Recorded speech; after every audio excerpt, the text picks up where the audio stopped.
Hi creative friends, this is Freya and thank you so much for being here. So I thought that I was done with this, but actually I am not done with it.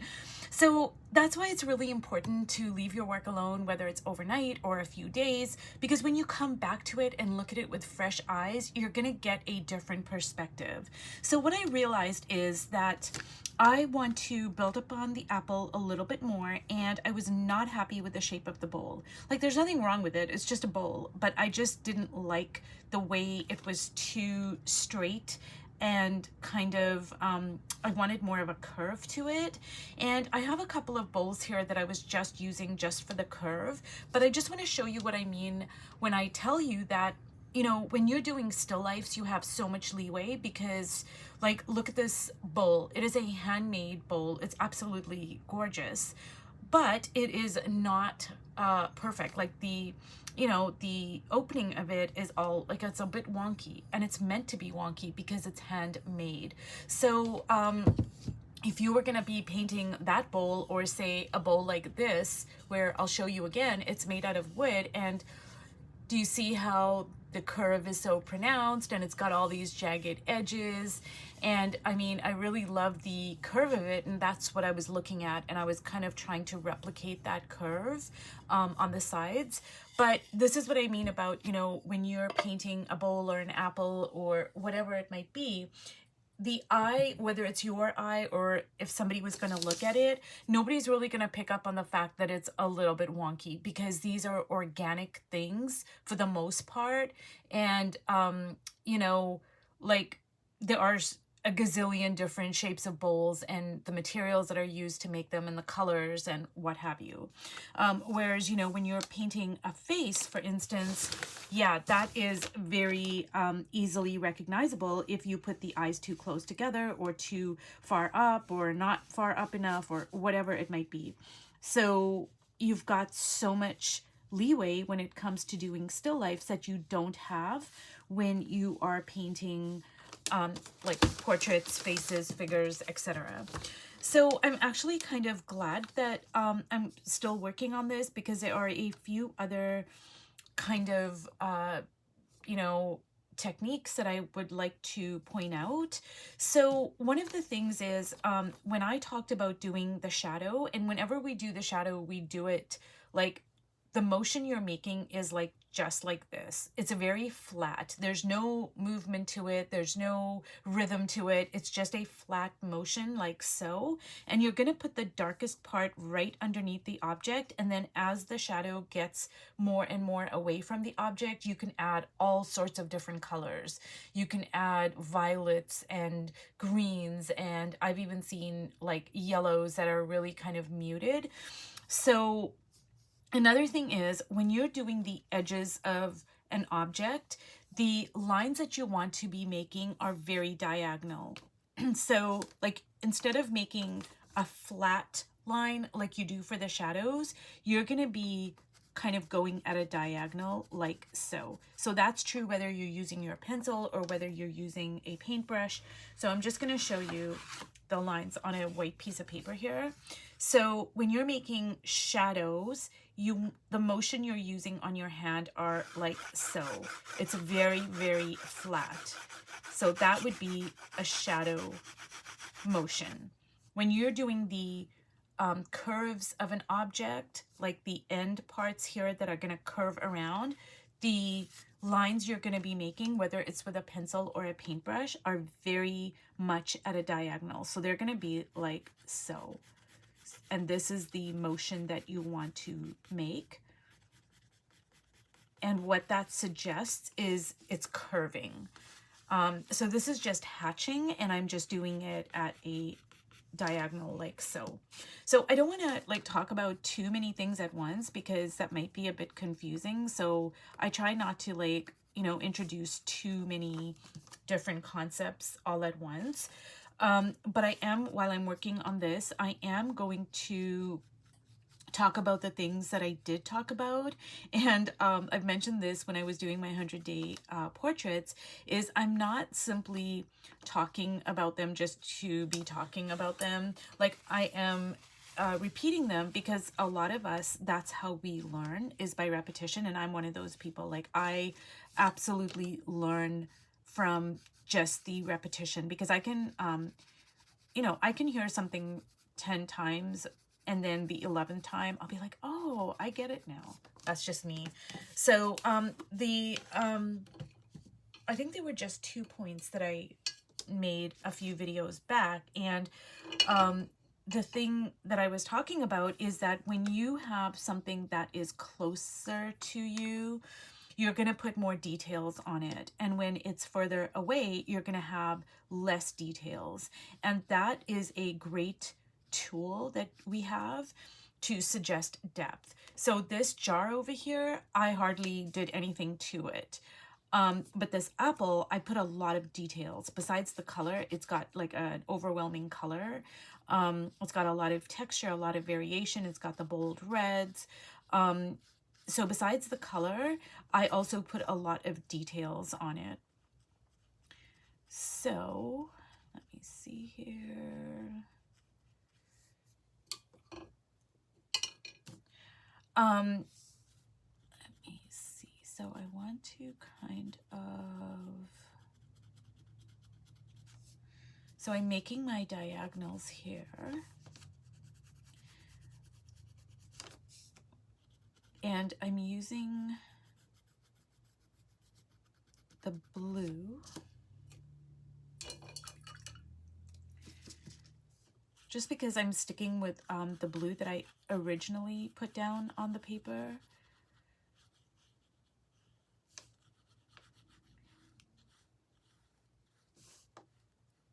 And I'm just kind of like just blending it in with that blue over there.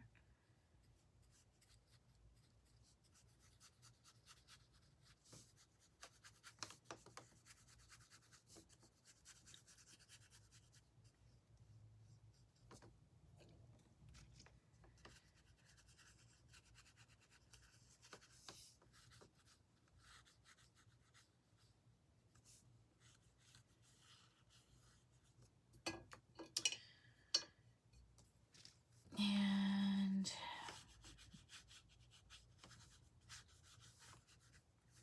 so I think I'm liking the shape much better of this bowl. It's just a little bit more, it's got a little bit more fullness to it and curve to it. So I'm really kind of liking that a lot more.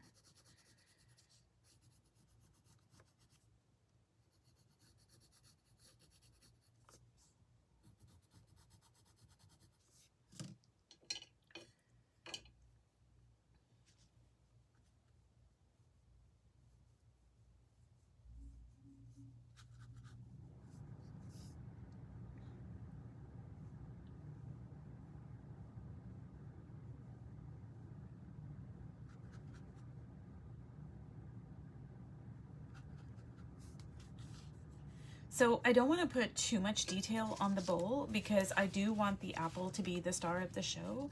And the apple is going to be, you know, my eye is going to be immediately drawn to the apple anyways because, you know, it is set further into the, I mean, it's pulled back, and the bowl is set further into the painting, plus the colors and the details, etc. So another thing I wanted to do, you guys, is I wanted to put some of my brown paper collage over here. So I'm just going to show you what I did over here. Let me see. So I put the tea bags over there on the fabric. And do you see over here, do you see how there's these lines over here? Well, all I did is I just put some of my brown paper collage, like my brown paper bag. So I was thinking that maybe I want to do the same thing. So I'm just trying to figure out like where should I do it. And you don't need a lot, you know, like you don't need a lot at all. And I just want a tiny little piece here. And I I don't know. I don't know. I thought it would be a good idea. Now I'm thinking maybe not. But regardless, I just want to show you what I did. Is I took one of my brown paper bag collage pieces. I ripped it up. I used some Mod Podge. I stuck it down. I waited for it to dry. And then what I did is I just followed the lines off the brown paper collage onto the Bristol paper, and it's just a great way to add some interest and texture. And I think I might want to put the lines here like on the cloth, like it's a cloth that has lines, just for some interest, I'm thinking. And when you're making the lines, you guys, you don't have to make the lines everywhere. Like, I want to show you here. So see how I just made like one line, two line, and then it just kind of blurs out. But when your eye looks at it, you're gonna fill in the blanks and you're gonna see lines that are going back. It's the same over here. See, I stopped making the lines over here, but when you look at it, you're just gonna fill in, like your brain's just gonna fill in the blanks. And when you do that, you're just making a very kind of painterly feeling to it, and it doesn't have like a tight feeling. And I kind of like that look where everything is just like very ambiguous and it's just like atmospheric, I guess. I just kind of like that. So it's just another thing you can do. You know, you don't have to draw in every detail. It's best if you leave some things to just, you know, to the mind, to kind of fill in the blanks. And see, so I'm doing the shadows, so I'm doing the same motion here. And when it dries, I will go in with a Stabilo and just kind of make a harder line for the shadow. But if I do it now, it's kind of, it's probably going to bleed because it's so wet. So it's gonna bleed into the bowl, which I don't mind actually, but I want a hard edge here. And also too, you guys, I got this paper, actually, I received a gift and I got the most delicious paper. I just want to show it to you. So I did not buy this paper, like, but it is so beautiful. Like, look at this. It is kind of like, you know, the color of tea bags, and it's really, really thin. So I'm really going to experiment with this, and I'm so happy.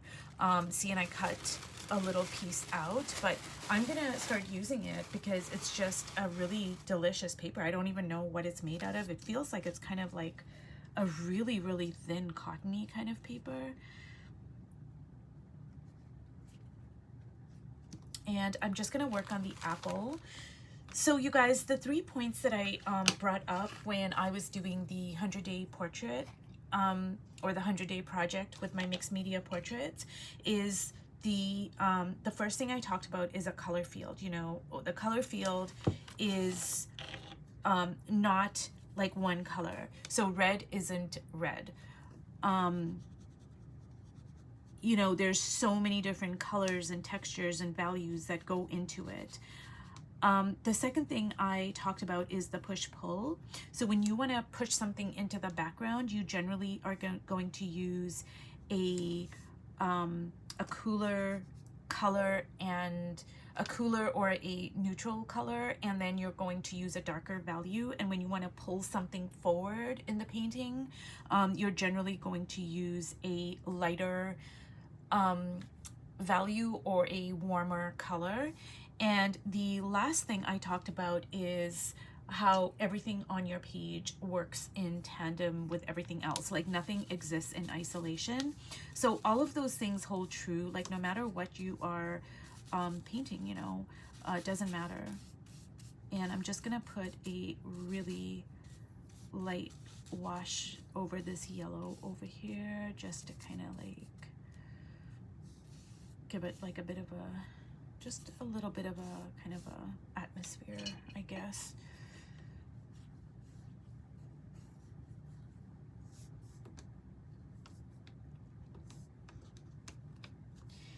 And I'm just gonna bring a little bit of the red into the shadows here. Just a tiny, tiny bit. And that's just to move my eye around, make it a little bit more interesting. And I've seen some really beautiful paintings, you guys, especially of watercolor, where whatever the object color is, the artist will drag some of that color into the shadows, and it's just so beautiful. Like, you don't really notice it. Like, it's not like you would look at the painting and pick up on it immediately, but if you're looking for it, you can see it, and it's just such a delicious way to just bring some kind of like that, like, emotive, atmospheric kind of feeling. So I am quite a lot happier with my bowl shape now, and I'm just gonna drag some of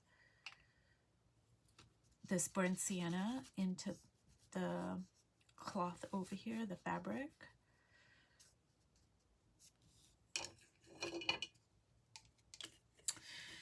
So you guys, I hope you can see how, you know, the mind is going to fill in a lot of the kind of gaps. Like, you don't have to paint everything. Like, it's better if you leave some things kind of suggested. That's the way I like it. Like, I don't like a really tight illustrative kind of a drawing / painting, but that's just me.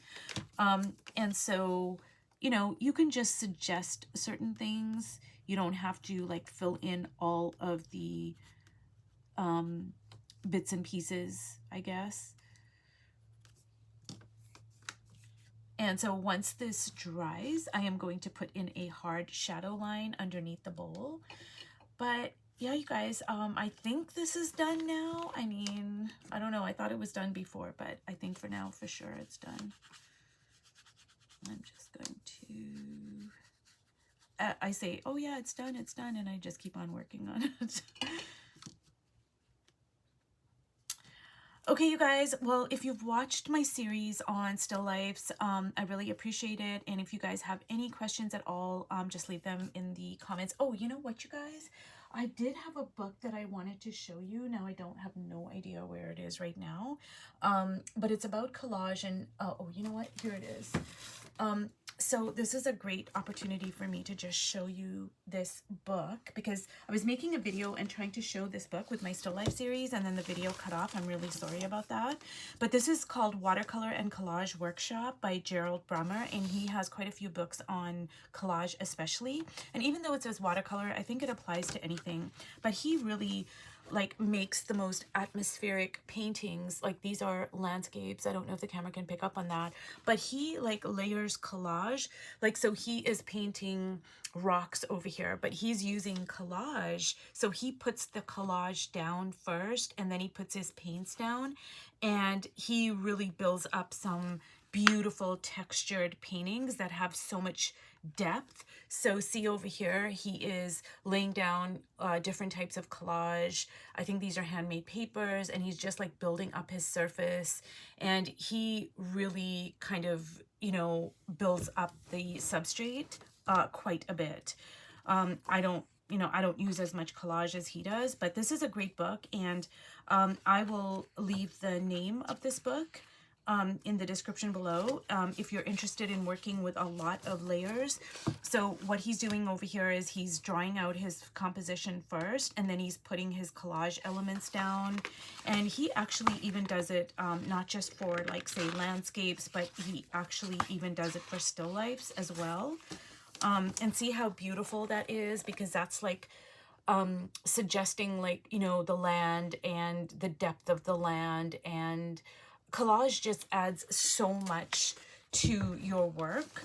And like, look at that. Isn't that beautiful? It's just like, I love that. It's just really delicious. Okay, you guys, so if you've watched all the way to the end, thank you so much, and I will see you in my next video. Bye.